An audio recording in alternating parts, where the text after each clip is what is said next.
Hi dears, welcome to Sree സ്നാവിൽ തൊട്ടു മനസ്സിൽ തൊട്ടു. ചില ചാനലുകളുടെ വളർച്ച മുരടിച്ച് ശരിക്കും പറഞ്ഞാൽ ആ ചാനലിൻ്റെ കൂമ്പടയണ ഒരു കാലഘട്ടത്തിലൂടെയാണ് അല്ലേ. ശരിക്കും ഒന്ന് രണ്ട് ചാനലുകളെ കാണുമ്പോൾ നമുക്ക് അങ്ങനെ പറയാൻ തോന്നും. ഇപ്പോൾ മല്ലു ഫാമിലിയെ സംബന്ധിച്ചിടത്തോളം മല്ലു ഫാമിലി അതിൻ്റെ പീക്കായിട്ടുള്ള വളർച്ച എന്ന് പറയുന്നത് ഞാൻ പറഞ്ഞുല്ലോ, സഹോദരിയുടെ വിവാഹത്തിൻ്റെ സമയത്താണ്. അത് കഴിഞ്ഞ് പതുക്കെ ഗ്രാജുവലായിട്ട് അതിൻ്റെ ഗ്രാഫ് ഇങ്ങനെ കുറയാൻ തുടങ്ങിയപ്പോൾ അവർക്ക് ഒരു ശീലം ശേഷം ഒരു ബ്ലോഗിംഗ് എന്ന് പറയുമ്പോൾ ചിലപ്പോൾ അതിൻ്റെ ഇടയിൽ അമ്മായിമ്മ മരുമകളെ ചീത്ത പറഞ്ഞത് വരും, അല്ലെങ്കിൽ മരുമകളെ ദേഷ്യപ്പെട്ട് പറഞ്ഞത് വരും. അതൊന്നും കട്ടാക്കാതെ തന്നെ വീട്ടിലെന്താണ് നടക്കണത് അതുപോലെ പ്രേക്ഷകരുടെ മുന്നിൽ ഇങ്ങനെ കൊണ്ടുവച്ചപ്പോൾ ശരിക്കും പറഞ്ഞാൽ സബ്സ്ക്രൈബേഴ്സിന് ആദ്യ ഘട്ടങ്ങളിലൊക്കെ ഇവരുടെ ചാനൽ എന്ന് പറഞ്ഞാൽ ഭയങ്കര ഇഷ്ടമായിരുന്നു. ഇവരുടെ അടുത്ത മൂവ്മെൻ്റ് എന്താണ്, സഹോദരിയുടെ വിവാഹം, ഇവരുടെ ജീവിതത്തിലുണ്ടാകുന്ന എല്ലാ വിശേഷങ്ങളിലൊക്കെ സബ്സ്ക്രൈബേഴ്സ് പങ്കാളിയാവുന്നു. അപ്പോൾ ഒരുപാട് സബ്സ്ക്രൈബേഴ്സിനെ ഇൻവോൾവ് ചെയ്ത് തങ്ങളുടെ എല്ലാ സബ്ജക്റ്റും അങ്ങോട്ട് തുറന്ന് കാണിച്ചിട്ടുള്ള ഒരു ഫാമിലി ആയിരുന്നു ഈ മല്ലു ഫാമിലി.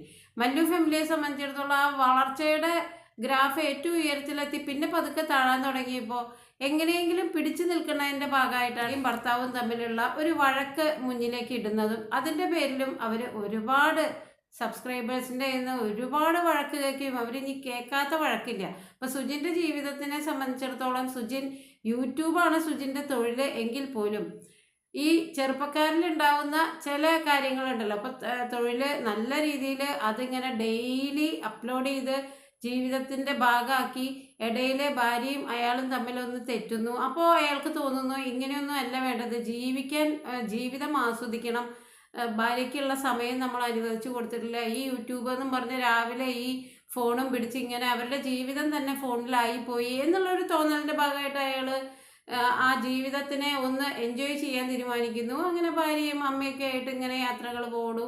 അങ്ങനെ കുറേ നാൾ മല്ലു ഫാമിലിക്ക് ഈയിടെയായിട്ട് വീഡിയോ ഉണ്ടായിട്ടില്ല എന്ന് തന്നെ പറയാം. ഇപ്പോൾ അവർ ഇടയ്ക്കും തലയ്ക്കൊക്കെ ഒരു വീഡിയോ ഇടും, റെഗുലറായിട്ട് വീഡിയോ ഇടുക എന്നുള്ള ഒരു സ്വഭാവത്തിൽ നിന്ന് അങ്ങോട്ട് വിട്ടുപോയി. അപ്പോൾ ഞാൻ വിചാരിക്കാറുണ്ട് ഇവരുടെ വീട് പണിയൊക്കെ നടക്കുകയാണല്ലോ, എന്നിട്ട് ഇവർക്ക് ഇത്രയും പൈസയ്ക്ക് ആവശ്യമില്ല, ഇവർ അങ്ങനെ റെഗുലറായിട്ട് ആ വീഡിയോ, ഇവരുടെ തൊഴിൽ തന്നെ ഇതാണല്ലോ, അപ്പോൾ അതിലിങ്ങനെ സ്റ്റിക്ക് ഓൺ ചെയ്യുന്നില്ല. എന്ത് പറ്റിയെന്ന് ആലോചിച്ചപ്പോൾ എനിക്ക് മനസ്സിലായി അവർ ആ വീട് വിറ്റിടിക്കണു. അപ്പോൾ അവർ അത് റിവീൽ ചെയ്തു. അപ്പോൾ വീട് വിറ്റ് വേറൊരു പറമ്പ് വാങ്ങി. അപ്പോൾ ഇങ്ങനെയുള്ള അപ്ഡേറ്റ്സ് ഒന്നും എന്തുകൊണ്ട് പ്രേക്ഷകരെ അറിയിച്ചില്ല വെച്ചാൽ സത്യം പറഞ്ഞാൽ അവർ പോലും പ്രതീക്ഷിക്കാത്ത ഒരു സാമ്പത്തിക പ്രശ്നത്തിൽ അവർ പെടുകയാണ് ഉണ്ടായത്. അതായത് റെഗുലറായിട്ട് വീഡിയോ ഇടുമ്പോൾ അവർക്ക് ചുരുങ്ങിയത് ഒരു മാസം 1.5-2 ലക്ഷം രൂപയൊക്കെ കിട്ടിപ്പോകുന്നിടത്തുനിന്ന് ഇങ്ങനെ ഇറഗുലറായിട്ട് വീഡിയോ ഇടുമ്പോൾ അവർക്ക് 30,000-20,000 രൂപയൊക്കെയാണ് കിട്ടുന്നുണ്ടാവുള്ളൂ. അപ്പോൾ സുജിൻ പറയുന്നുണ്ട് ഞങ്ങൾക്കത് മതി അടിച്ചു പൊളിച്ച് ജീവിക്കാൻ. അതിപ്പോൾ നമുക്കറിയാമല്ലോ, കാരണം അവരുടെ ഒരു ജീവിതത്തിൻ്റെ ഗ്രാഫ്, ഒരു വാടക കൊടുക്കണം, വാടക വീട്ടിൽ കുട്ടികളെ പഠിപ്പിക്കണം, അവരുടെ ചിലവ് എന്തായാലും ഒരു 25,000-30,000 രൂപ കൊണ്ടൊന്നും അവർക്ക് റൗണ്ട് ചെയ്യാൻ പറ്റുമെന്ന് നമുക്ക് തോന്നുന്നില്ല.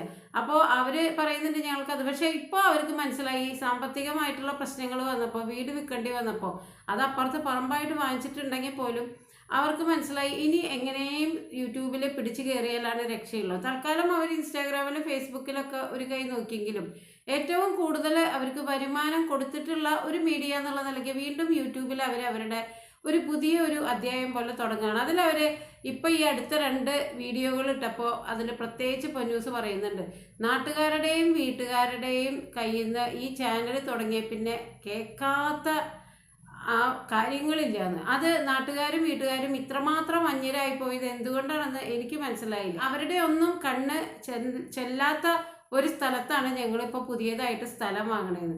സ്വന്തം നാട്ടുകാരും വീട്ടുകാരും എന്നുള്ള ആ ഒരു സംരക്ഷണ കവചം ഉണ്ടല്ലോ, അവരുടെ ഒന്നും കണ്ണു ചെല്ലാത്തൊരു സ്ഥലത്ത് നമ്മൾ താമസിക്കുമ്പോൾ നമുക്ക് അനുഭവപ്പെട്ടേക്കാവുന്ന ഇൻസെക്യൂരിറ്റി ഒന്നും ഇവർക്ക് ഇല്ല എന്നുള്ളത് ഒരു പക്ഷേ ഇവർക്ക് അത്രമാത്രം ഇവരുടെ ഈ നാട്ടുകാരുടെയും വീട്ടുകാരുടെയും അമിതമായിട്ടുള്ള അന്വേഷണങ്ങളെ കൊണ്ട് പൊറുതിമുട്ടിയിട്ടായിരിക്കും ഇങ്ങനെ ഒന്ന് പറയണത്.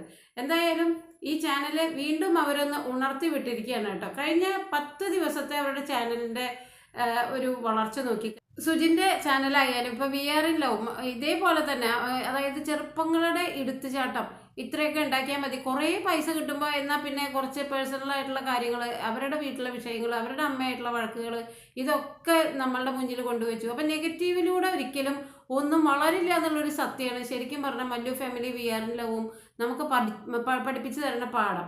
അവരുടെ വീട്ടിലെ ഭാര്യയും ഭർത്താവും ആയിട്ടുള്ള വഴക്ക്, അല്ലെങ്കിൽ അമ്മയും മകനും ആയിട്ടുള്ള വഴക്ക്, അതൊക്കെ താൽക്കാലികമായിട്ട് ആ ചാനലിനെ ഒന്ന് പോഷിപ്പിച്ച് നിർത്തും. അല്ലെങ്കിൽ കുറച്ച് പൈസ കിട്ടിയാലും പിന്നെ ഗ്രാജുവലായിട്ട് ഇവർ വീണ്ടും പഴയ രീതിക്ക് വരുമ്പോൾ ഇതൊക്കെ ഇത്രയേ ഉള്ളൂ എന്നുള്ള മട്ടിൽ സബ്സ്ക്രൈബേഴ്സ് അതിനെ ചെറുതാക്കി കാണിക്കും.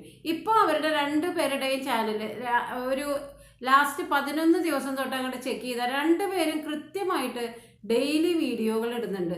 പിന്നെ ഷോർട്ടുകൾക്ക് ഒരുപാട് പ്രാമുഖ്യം കൊടുക്കുന്നുണ്ട്. അപ്പോൾ ഇതൊക്കെ ശരിക്കും പറഞ്ഞാൽ ആരെ പോലെ ആവാനുള്ള, അല്ലെങ്കിൽ ഒരു ബോധം വന്ന പോലെ, ഇനിയെങ്കിലും ഞങ്ങളുടെ ചാനൽ ഒന്ന് പൊടി തട്ടി പഴയ പോലെ ആക്കണം എന്നുള്ള ഒരു ആഗ്രഹത്തിൻ്റെ പുറത്ത് ബിജു ഋത്തിക്കിൻ്റെ ആ 50 മില്യൺ സബ്സ്ക്രൈബേഴ്സിൻ്റെ ആ ട്രോഫി കണ്ടതോട് കൂടിയിട്ടാണ് ശരിക്കും പറഞ്ഞു കഴിഞ്ഞാൽ അവർക്ക് ആ പ്ലേ ബട്ടൺ ഉണ്ടല്ലോ, അത് കണ്ടപ്പോഴാണ് ശരിക്കും എല്ലാവരുടെയും കണ്ണ് തള്ളിയിട്ടുള്ളത്. 50 മില്യൺ ആവാൻ പോണു എന്നുള്ള അവരുടെ വിജയരഹസ്യം വേറെ ഒന്നുമല്ല. അവരൊരിക്കലും വീട്ടിൽ ഉള്ള പൂച്ച പറ്റതും പട്ടി പറ്റതും ഭാര്യയും ഭർത്താവും പിണങ്ങിയതോ അമ്മയും മകനും തമ്മിലുള്ള വഴക്കോ ഇതൊക്കെ അവിടെ ചെറുതായിട്ടൊക്കെ നടക്കുന്നുണ്ടാവും. ഇത്രയും വലിയ അളവിൽ നടന്നില്ലെങ്കിൽ അവരതൊന്നും തുടക്കം മുതലേ അവരുടെ ഒരു സ്ട്രാറ്റജി, അല്ലെങ്കിൽ അവരുടെ ഒരു ചാനലിൻ്റെ സ്വഭാവത്തിൽ തങ്ങളുടെ സ്വകാര്യ കാര്യങ്ങളൊന്നും അവരെ ഉൾപ്പെടുത്താറില്ല.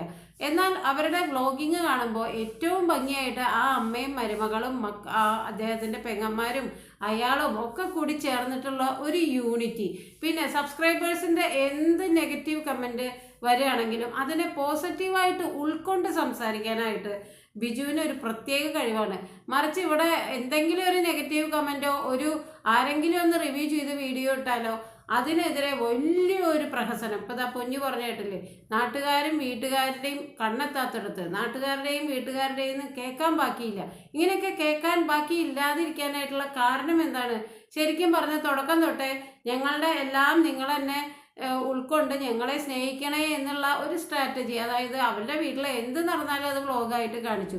അതിൽ തന്നെയാണ് പൊന്നു എവിടെ, പൊന്നു പിണങ്ങിപ്പോയോ, പൊന്നു എങ്ങനെ എന്നൊക്കെ അവരെന്നെ തമ്പനയിലിട്ട്. അതുപോലെ തന്നെയാണ് ഇപ്പുറത്തെ വി ആർ ഇൻ ലവിനെ സംബന്ധിച്ചിടത്തോളം ആ നെഗറ്റീവായിട്ടുള്ള കേസിൻ്റെ കാര്യങ്ങളും അതൊക്കെ അവർ ഹൈലൈറ്റ് ചെയ്ത് കാണിച്ചു. ഇപ്പോൾ പക്ഷേ 2 ചാനലിനും ഒരു റിനൈസൻസിൻ്റെ ഒരു കാലഘട്ടമാണ്, ഒരു പുതു ഉണർവിൻ്റെ. 2 പേരും ഭംഗിയായിട്ട് അവരുടെ ഷോർട്ടുകൾ ഇടുന്നുണ്ട്, നല്ല രീതിയിൽ വീഡിയോകൾ ഇടുന്നുണ്ട്. അപ്പോൾ ഒരു തൊഴിലിൽ സ്റ്റിക്ക് ഓൺ ചെയ്യുമ്പോൾ ആ തൊഴിലിനോട് കാണിക്കുന്ന ആത്മാർത്ഥത, ചെറുപ്പക്കാരായിട്ടുള്ള 2 പേർക്ക് ഇതൊരു തൊഴിലാണ്, ഇതാണ് തങ്ങളുടെ ജീവിതം എന്ന് തിരിച്ചറിഞ്ഞിട്ട് പോലും ഇടയിൽ എപ്പോഴൊക്കെയോ ഈ പോഷായിട്ടുള്ള ലൈഫിൻ്റെ പിന്നിലും, അല്ലെങ്കിൽ കുറച്ച് ധാരാളിത്തം ആർഭാടം, അങ്ങനെ മേടിച്ചാൽ എന്താണ് ഇങ്ങനെ ഈ വീട് പണി, അല്ലെങ്കിൽ വേറെ പറമ്പുകൾ മേടിക്കുന്നു, അങ്ങനെ ഒരുപാട് അബദ്ധങ്ങളിൽ ചെന്ന് ചാടിയെങ്കിലും അതിന്നൊക്കെ അവരെ വീണ്ടും തങ്ങളുടെ ചാനലിന് ഒരു പുതുജീവൻ എത്തിച്ചു എന്നുള്ളത് വലിയൊരു കാര്യം തന്നെയാണ്. ഇവർ 2 പേരെന്ന് പറയുമ്പോൾ വളരെ ചെറുപ്പമാണ്.